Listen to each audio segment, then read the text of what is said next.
Stand up, take a good look in the mirror. Tell me who do you see? Keep your head up, reflect on who you are. Yeah, that's you, bold as can be. Every feature on your face, your ears, your eyes, your nose, your teeth are as perfect as can be. So sing, I'm brave, I'm strong, I'm loved, I'm smart, and I'm unique. And there's no one else in the whole wide world exactly like me. Speak a little bit louder. The world is waiting on your voice.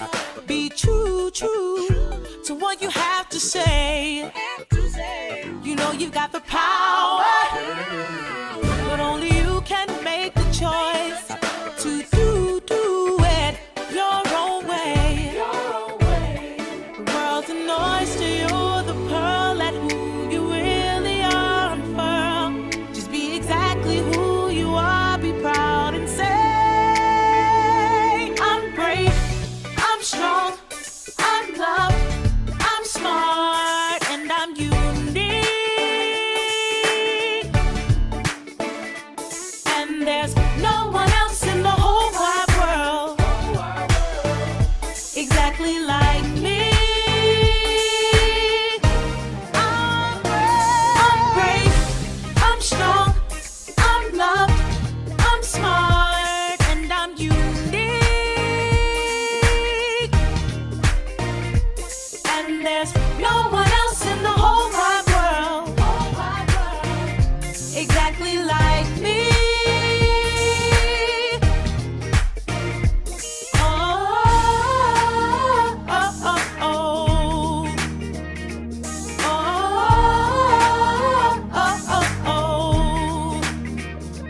Oh, oh, oh, oh. I'm brave, I'm strong, I'm loved, I'm smart, and I'm unique.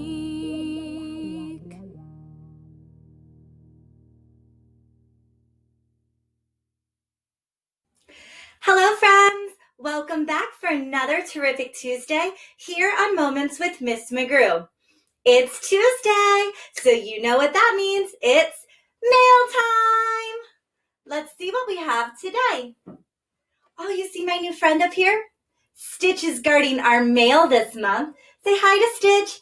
Hi, Stitch!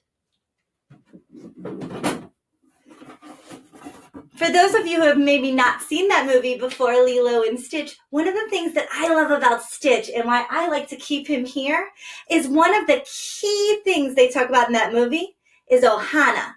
Ohana means family, and family means no one gets left behind.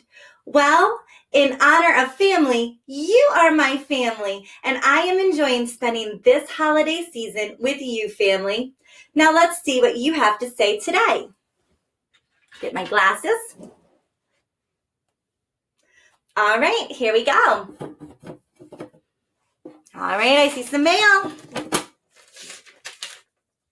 And it says, Dear Mrs. McGrew, ooh, why does grief feel so sad? Love, a 5th grader. Wow. 5th grader, I am so glad you asked that question.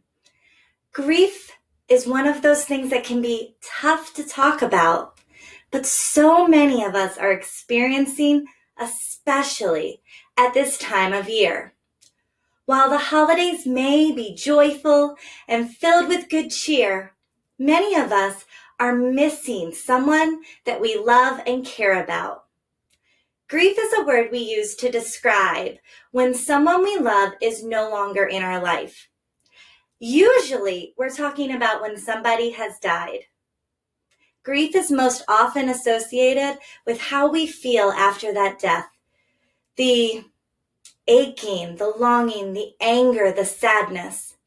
But it can also be when we're separated and we can't see someone that we love. Maybe they're not able to come home for the holidays.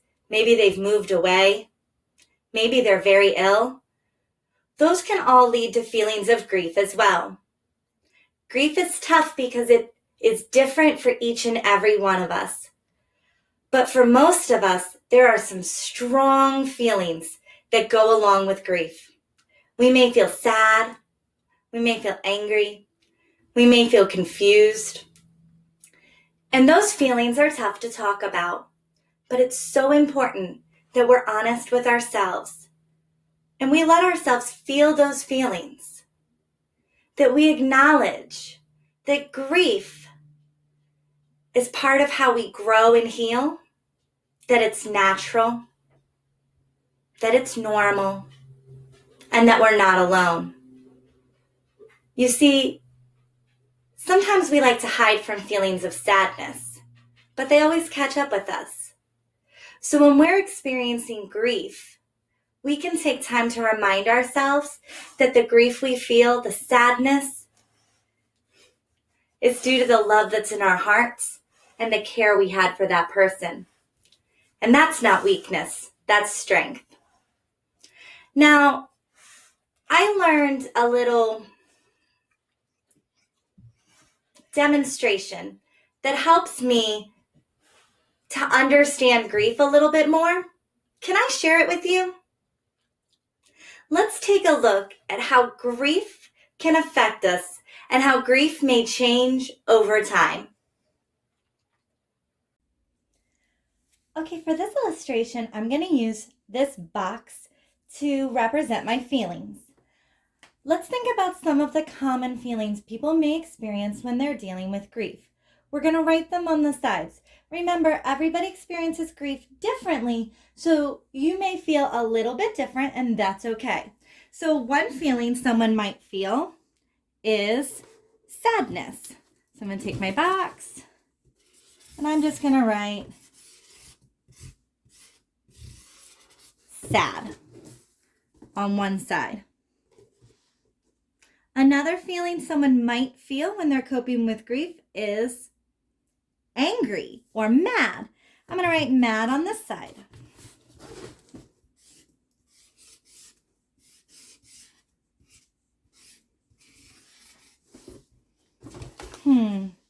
What else might somebody feel when they're coping with grief, when they're dealing with the death of a loved one?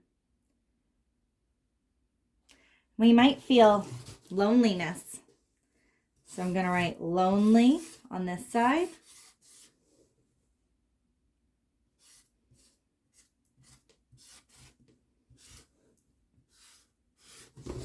Lonely.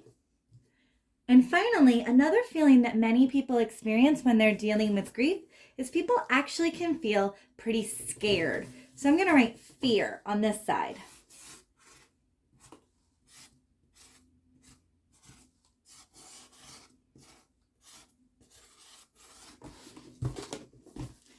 Now, if these are not the feelings that you would think of, you can imagine that there are different feelings on the sides. That's okay.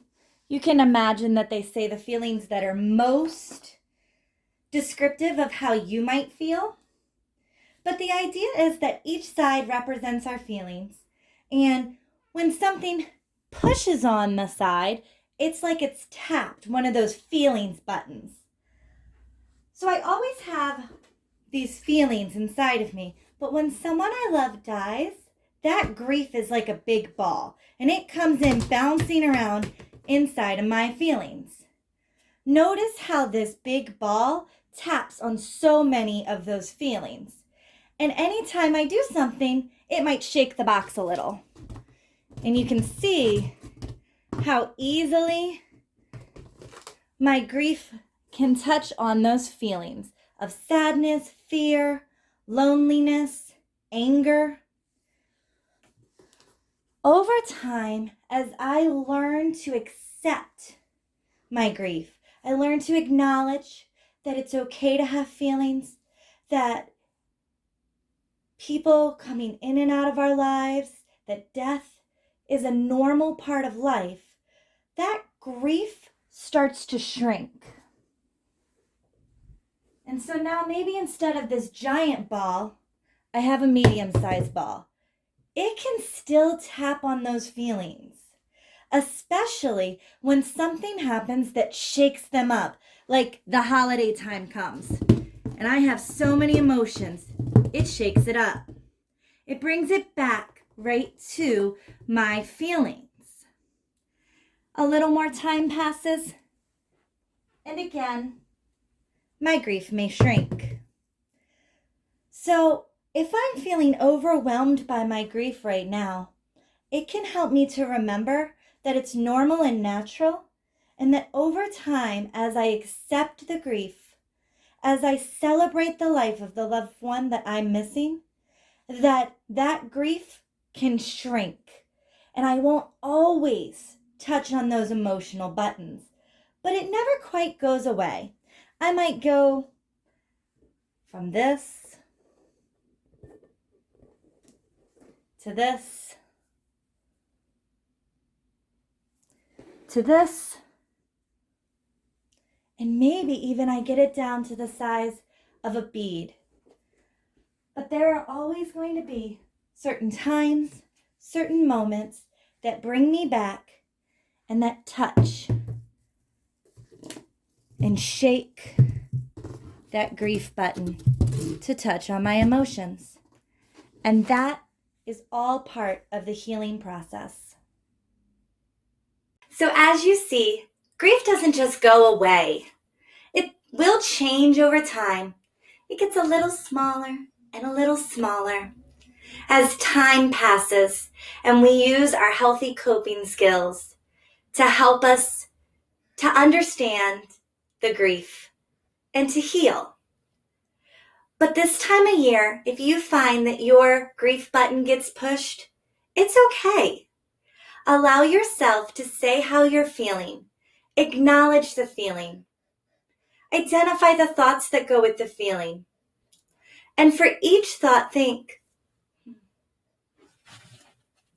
is this helping me heal right now? Is this honest and true? What can I do with this feeling that will help me to remember the person I love, but also live the life that I know they want for me? Live in that love that I know we shared. And one of the best ways we can do that is by taking a moment to celebrate and honor the person that we're grieving for. This is going to look different depending on you and your family. But if you have a Christmas tree like mine, maybe you want to create an ornament just for that person. Maybe you want to even take some little strips of paper and write notes to them and put it inside that ornament. Maybe as you celebrate Kwanzaa, you want to invite the memory of that person to help light the candle with you this season. Same thing if you celebrate Hanukkah. Or maybe whatever season you celebrate, you may want to write a card of remembrance, telling that person how special they are to you even still. Remember that grief does not have to control us, but it is important to allow ourselves to be honest and feel that it is normal, natural, and healthy to be sad sometimes. And that even in this joyous season, when we celebrate the people we love, we can take time to honor those that we love that are not with us right now. Family, I thank you for taking this time to talk about such an important but difficult topic. I hope that you are inspired to show the people around you just how much they mean to you, and that you feel reassured in knowing that you are not alone, and that whatever you are feeling, it is okay. I see you. I appreciate you. I'm grateful for you. And I love you very much. I wish you joy this holiday season, but I also wish you the opportunity to honestly embrace all that you are and all that you feel. Until next time, this has been Moments with Miss McGrew. Bye.